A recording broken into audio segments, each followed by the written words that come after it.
Bueno, buenos días. Voy a decir algo que ya dije en la mañana en la primera conferencia, pero bueno, creo que corresponde por un problema elemental de educación.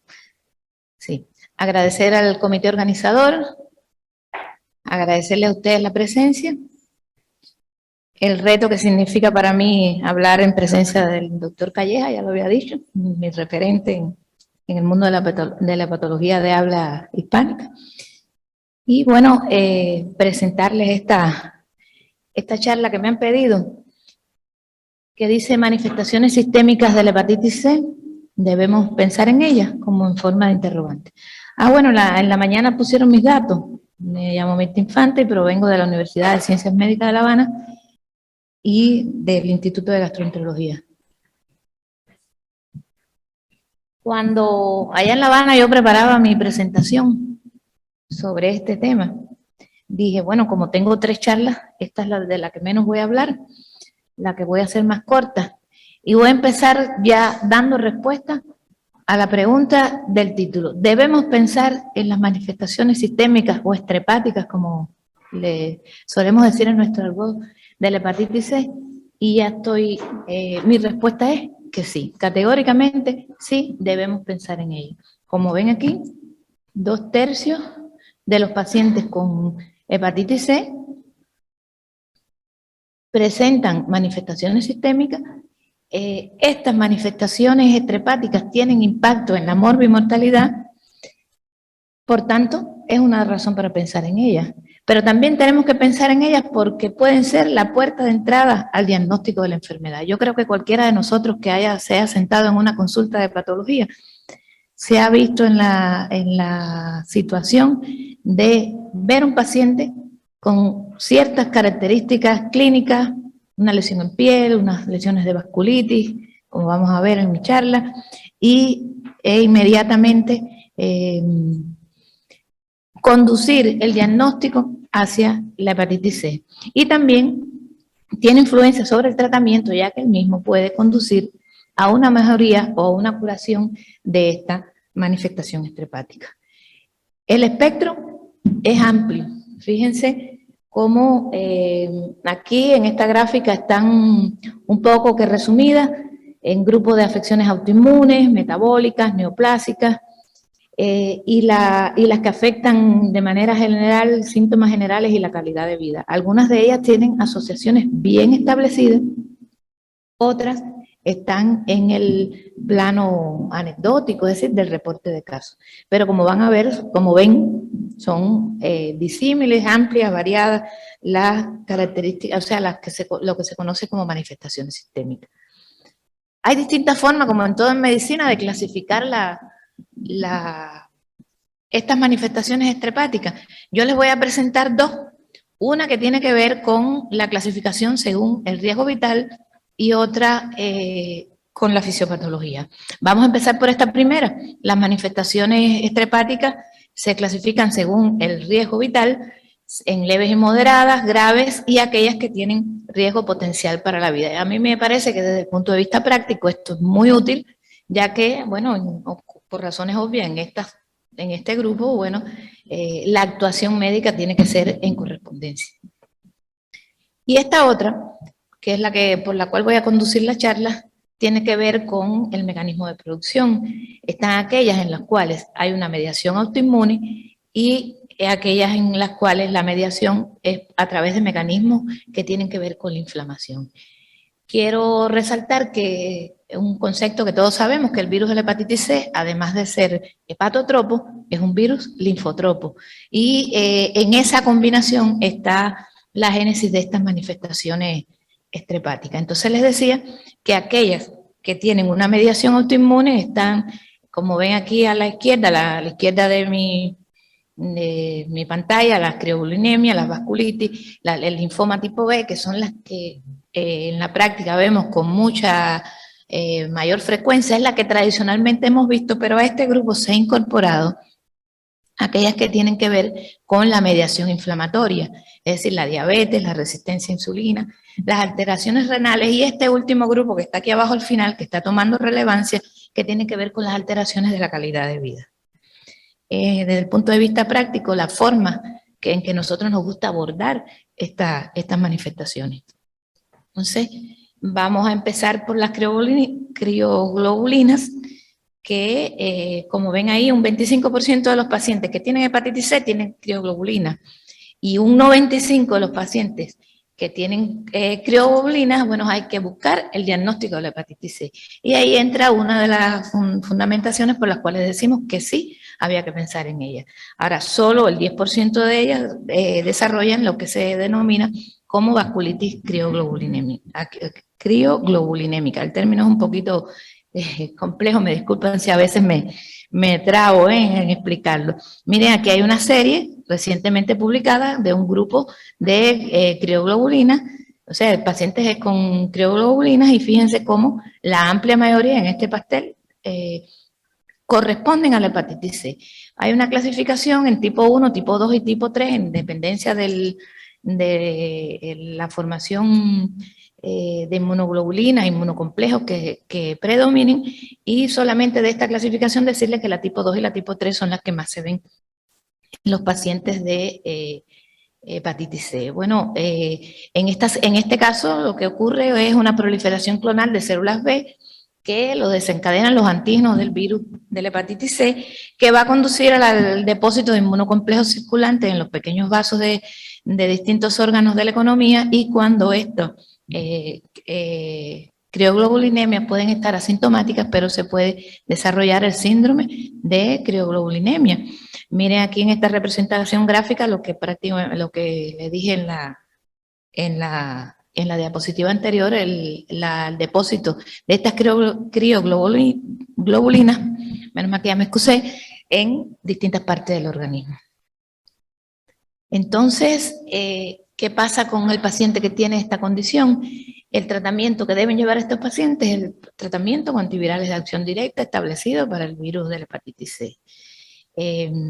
Hay que empezar el tratamiento temprano para en estos casos, para evitar el desarrollo de las complicaciones presentes y futuras.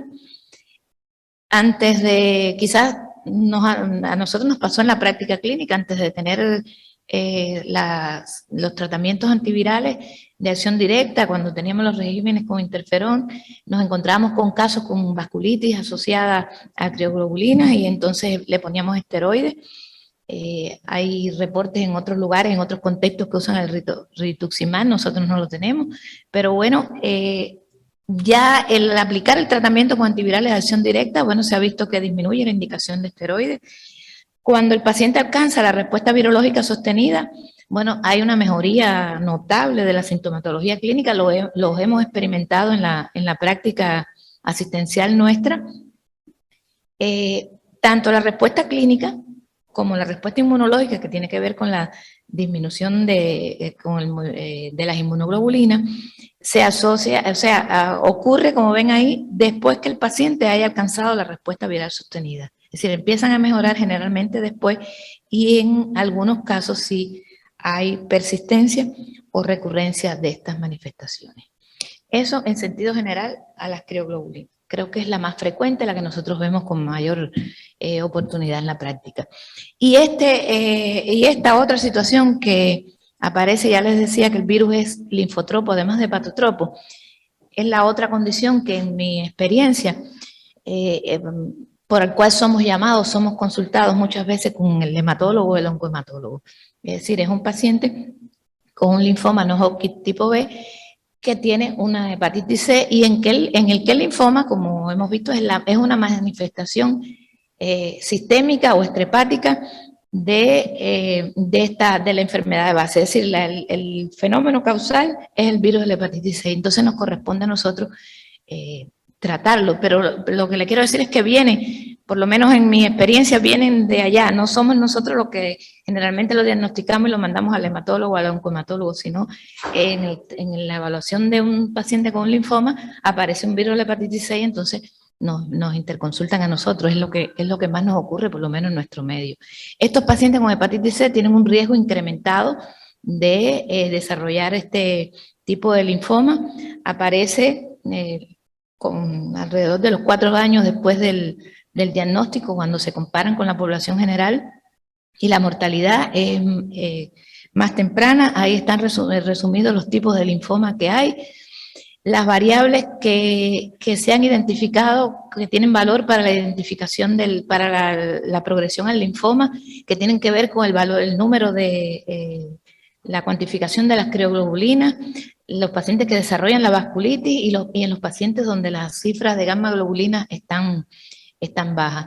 Se sabe que en estos casos la evolución no es independiente del grado de fibrosis, y lo que le decía en cuanto al aspecto práctico, el tratamiento puede producir regresión del linfoma y el uso conjunto de la quimioterapia parece ser seguro. Hay trabajos que lo demuestran y es lo que nos ha llevado a nosotros en la práctica, ¿no? Nos llaman, le ponemos el tratamiento con quimioterapia, ¿qué hacemos? ¿Se lo ponemos junto? ¿Qué puede pasar? Ahí es donde prácticamente más intervenimos. Bueno, pues el tratamiento es seguro. La casuística nuestra es escasa, es anecdótica, por eso no la presentamos. El tratamiento con antivirales mejora el tiempo libre de supervivencia libre de enfermedad, y en otros contextos donde lo han usado, bueno, estos regímenes han hecho que la indicación de rituximab para el tratamiento del linfoma haya disminuido. Aquí tenemos un artículo donde se explica la progresión policlonal, vamos a decir, desordenadas, descontroladas, que lleva a la producción del linfoma, y unas series también de publicación reciente donde se ve la respuesta virológica sostenida al final del tratamiento, o sea, los pacientes antes del tratamiento, lo que alcanzan la respuesta virológica sostenida, y durante el seguimiento. Y aquí otra serie también donde se comparan la evolución y la respuesta. Esta curva de Kaplan-Meier también apoya esto, es del mismo autor, del mismo trabajo anterior, que apoya la evolución esta de la mejor supervivencia. Se ha visto también, saliendo ya de la esfera hematológica, en relación con enfermedad cardiovascular, cardiopatía isquémica, enfermedad coronaria, infarto agudo del miocardio, arteriopatía periférica, es decir, un amplio gama de afecciones cardiovasculares que tienen que ver con el virus, y se ha asociado, se ha explicado por mecanismos proaterogénicos que tiene el virus, demostrados con el depósito del virus en las placas de carotidia en estos pacientes. La prevalencia de factores de riesgo de enfermedad cardiovascular en los pacientes que desarrollan con hepatitis C, que lo desarrollan, es superior cuando se comparan con la población normal. Y como ocurre en todo esto que hemos venido hablando, el tratamiento con antivirales de acción directa reduce el riesgo. Les decía, se ha visto el virus replicando en las placas carotidias, en las células endoteliales cardíacas y cerebrales. Fíjense que el título dice enfermedad cerebrovascular. Se ha encontrado el virus en tejido miocárdico, se ha encontrado en pacientes con varios tipos de miocardiopatía. La base está en el estado proinflamatorio que tiene la infección, que genera la infección por el virus, y el carácter profibrogénico de la enfermedad hepática, y como hay estudios, ensayos que han demostrado un aumento del grosor íntima media y el desarrollo de placas carotidias en este grupo de pacientes. Muy acorde con lo que hemos hablado esta mañana, la prevalencia que va teniendo la enfermedad hepática grasa en el mundo, como en el mundo de la hepatología. Bueno, también se ha visto en estos pacientes con hepatitis C por el asuntos relacionados con la inflamación, mayor incidencia de diabetes tipo 2, que puede ser por acción directa del virus, por los efectos que esto produce en la insulinoresistencia y por la liberación de citoquinas proinflamatorias, como les había comentado. En pacientes diabéticos se ha visto una alta prevalencia, una mayor prevalencia de anticuerpos contra el virus de la hepatitis C.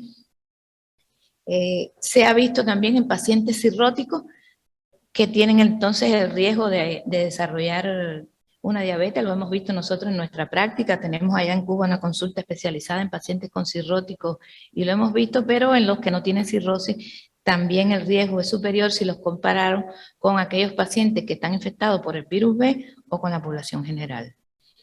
En esta situación en este contexto de diabetes y síndrome metabólico, a pesar de que, como ya hemos dicho, hay un mayor riesgo de diabetes mellitus, bueno, hay informes contradictorios sobre el efecto de los tratamientos basados en interferón, en la época que usamos los interferones, en la diabetes incidente y en el control de la glicemia, pero los regímenes de antivirales de acción directa, de los cuales disponemos en la actualidad, sí han demostrado efectos beneficiosos. Un ejemplo de esto es que mejora la glucosa en ayunas, fíjense aquí, los valores de hemoglobina glicosilada, y hay una menor necesidad de fármacos antidiabéticos durante el tratamiento. Y también se han observado estos efectos beneficiosos del tratamiento en los pacientes en los que ha recurrido la hepatitis C después de un trasplante de hígado. En la enfermedad renal,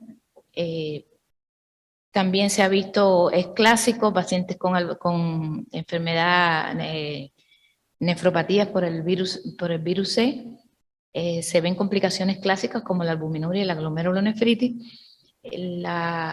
Los estudios, los datos de que se disponen sobre el efecto de la infección sobre la enfermedad renal incidente y el empeoramiento de la enfermedad que ya existe, es decir, la incidente como nueva y la persistente, son contradictorias, y hay datos limitados sobre el efecto de los regímenes con antivirales de acción directa en cuanto a los efectos sobre la función renal. Ahora viene algo que me ha dejado un poco preocupada porque veo la diapositiva en blanco. Pido perdón, parece que la imagen no la supimos insertar bien, pero no cabe duda, de todas maneras lo vamos a desarrollar lo que teníamos previsto decirlo, no cabe ninguna duda de los efectos de tener una enfermedad crónica sobre el virus de la hepatitis C en la calidad de vida. Hay muchos estudios utilizando inclusive herramientas validadas, y aquí lo que yo iba a presentar era 3 tablas de un estudio que mandamos a publicar, todavía no lo tenemos publicado, de el uso de lo que se denomina Patient Report Outcome, o sea, reportes reportados por los pacientes utilizando 3 instrumentos: el cuestionario de calidad de vida específico para la hepatitis C, una herramienta que mide la productividad laboral y otra que mide vamos a decir, la fatiga, el grado de actividad. Son instrumentos validados, desarrollados por un grupo de investigadores que lo utilizan y que son los que le dan fuerza a estos resultados, liderados por el doctor Yonasi de los Estados Unidos, con el cual nuestro grupo trabaja. Y bueno, lo que yo quería presentar aquí era cómo tenemos un grupo de pacientes que recibieron tratamiento con hepatitis C, le aplicamos estos cuestionarios y las diferencias que observamos en la medición de la calidad de vida, utilizando estos 3 elementos, o sea, los resultados reportados por los pacientes, que son consistentes con lo que se plantea de que eliminar el virus mejora notablemente la calidad de vida. Les vuelvo a pedir excusas por esta diapositiva en blanco, realmente no sé qué pasó. Y como conclusión, yo la hice en forma graficada, ¿no? Tenemos un paciente con enfermedad sistémica, tenemos que pensar, tenemos un paciente con hepatitis C, tenemos que pensar en que tiene una manifestación sistémica. Si la tiene, tenemos que ponerle antivirales de acción directa. Si alcanzamos la respuesta virológica sostenida, los efectos van a ser beneficiosos, disminuye el riesgo de linfoma no Hodgkin, vamos a lograr una remisión completa o parcial de las manifestaciones vasculíticas, del riesgo de diabetes, de reducir los efectos adversos y la mortalidad por enfermedades cardiovasculares y, en definitiva, una mejoría de la calidad de vida del paciente. Entonces, vuelvo a decir, sí hay que pensar en las manifestaciones extrahepáticas. Por último, me quería referir, tomarme un espacio para invitarlos al evento Hepatología, el 7º Simposio Internacional de Patología que desarrollaremos en Cuba el 14 y 15 de octubre de este año. Lo vamos a hacer presencial, pero también lo vamos a hacer virtual, así que creo que ya no les da tiempo a ir a algunos, pero los invitamos a que se unan a nosotros en esta actividad. Muchas gracias.